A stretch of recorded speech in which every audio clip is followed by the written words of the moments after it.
Hello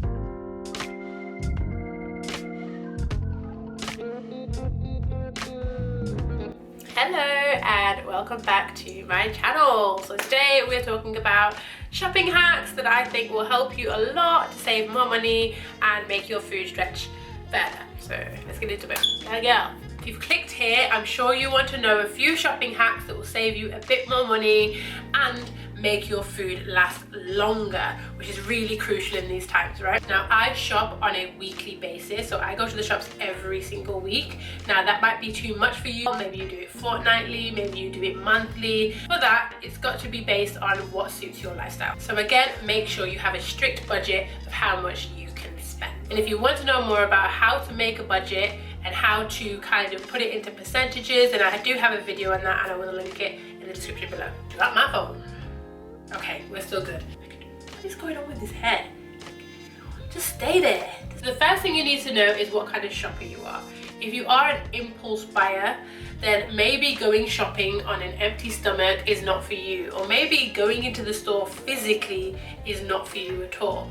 Are you the kind of person that needs to go in with cash so that you only spend the amount of cash that you hold?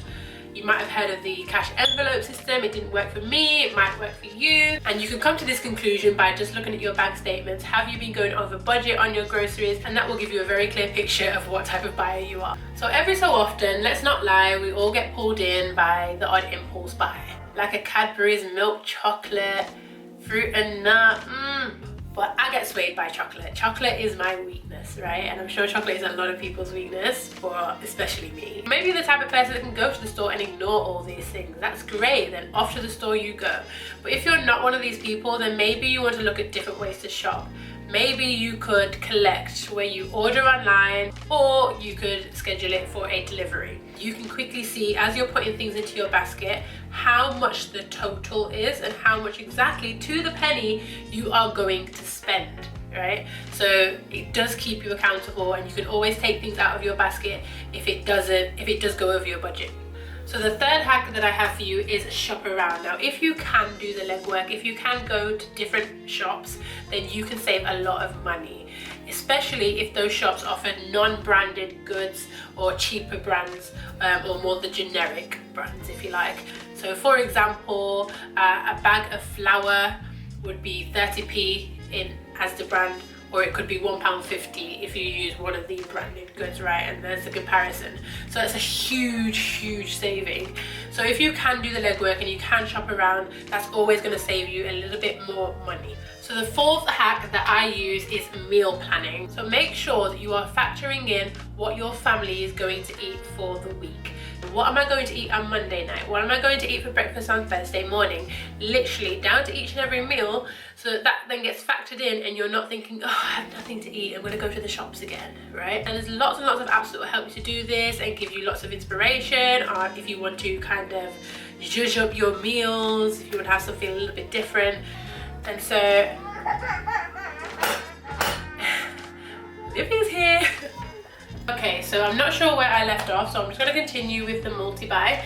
You want to buy these things while they're on offer. Everybody knows that they're only going on offer at certain periods, and although it will put your bill up in the short term, it will save you money later on. So you've got to kind of think ahead when it comes to multi-buy items. Buying in bulk, usually, not always, does save you money. Does that really save you money though? Yes, it does. Yes, it does. Another hack that I have is that you should buy whoopsie items if they're a good deal. So they usually have like a yellow sticker on them, or it might be, depending on your store, it might be a different color. But basically it's telling you that this thing has been reduced because the packaging might be damaged, or the expiration date is really soon, maybe the next day. But most of these things you can just throw into the freezer, especially if it's meat. It holds for months, sometimes even years, and then you can use that later on. So really capitalize on that. And I find that a lot of the time there'll be more whoopsie deals like really early in the morning or really late at night. So it depends on the time of day you can actually go to the shops, and this is something you can't do online. You're gonna have to do that on foot. Of course, always check the actual food. You don't want something that has gone moldy or has been exposed to the elements, because people just be coughing and that be going into your food, you know. There's a lot of people that go through the aisle ahead of you. So you want to make sure that you're not getting something that's going to make you sick But again, you can freeze dairy. Like, look into these things, guys. You can save a bunch. Now, when you first go into the produce aisle where the fruit and veg are kept, then you will find packaged goods, right?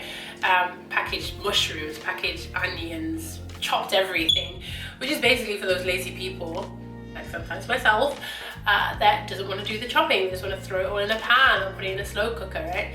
So try not to buy these things because one, they're charging you a premium for the fact that they've chopped it for you, and you can get so much more if you were to buy it frozen, for example. Like, buy frozen will save you a lot of money because it keeps for longer and they tend to be bigger bags as well. Now, if you're willing, cutting down on meat will actually save you a lot of money. Meat is one of the most expensive things in your basket or in your trolley, and if you can cut down on your intake on that, you're gonna save a lot of money in the long run. I tried this just going on a veggie diet for a week, and I literally cut my bill in half.